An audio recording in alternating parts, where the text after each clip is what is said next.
جمع انا بدل مش بدل ده مالك مفهم لو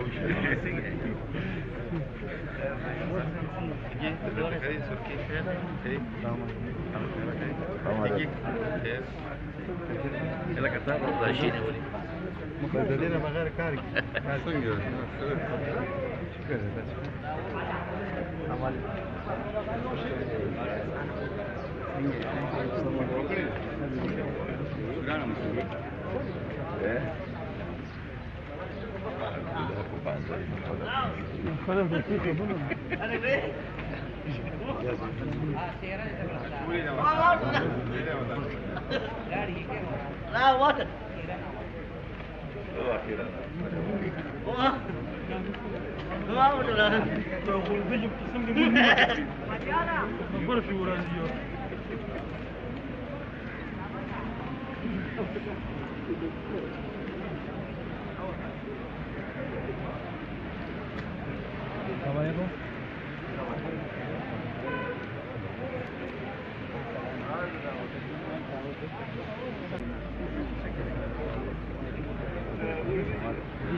ناظم یحیی جان مومن صاحب تخواست کو چې راشي او تاسو ته خپل ایجنډا پیش کړي.